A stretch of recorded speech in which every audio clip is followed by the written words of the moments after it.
Il n'a pas encore 5 ans, mais Kylian sait déjà manier la manette comme un pro.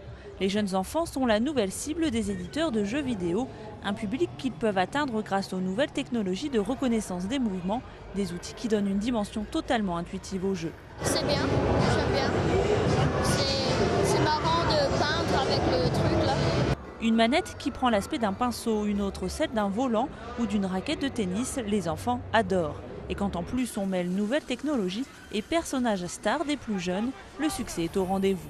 La technologie Kinect est hyper pédagogique en fait. Il n'y a pas de manette, je peux te passer la manette, je n'ai pas besoin de t'expliquer les boutons. Tu te mets devant le capteur, tu joues et tu te prends pour Harry Potter directement, donc c'est vraiment bien. Icône des enfants du monde entier depuis des décennies, Mickey débarque lui aussi sur les consoles juste avant Noël. Pourtant, pour les concepteurs, utiliser l'image de la souris star, c'est surtout pour fédérer toute la famille autour du jeu, car ce sont les parents qu'il faut convaincre de l'acheter. Un des buts dans ce projet était d'essayer de faire un jeu qui attire un public aussi large que celui des films Pixar. Personne ne dit que Ratatouille ou Les Indestructibles sont destinés exclusivement aux enfants. Les enfants les aiment, les adultes aussi, les garçons, les filles, les hommes, les femmes. C'est unanime et je me suis demandé comment faire pour que mon jeu ait cette popularité.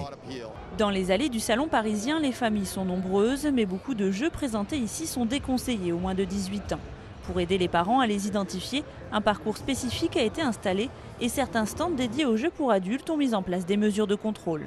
On ne peut pas les empêcher de rentrer s'ils sont accompagnés. En revanche, on peut leur interdire de jouer. Nous, on a des hôtesses qui sont là aussi pour effectivement filtrer, et on demande la carte d'identité pour éviter tout problème, évidemment. Aujourd'hui, plus qu'hier, le fossé générationnel entre enfants et parents s'est comblé. Ces derniers étant eux-mêmes des joueurs invétérés. Mais des joueurs qui semblent parfois dépassés par les prouesses, la maîtrise et l'aisance des tout-petits.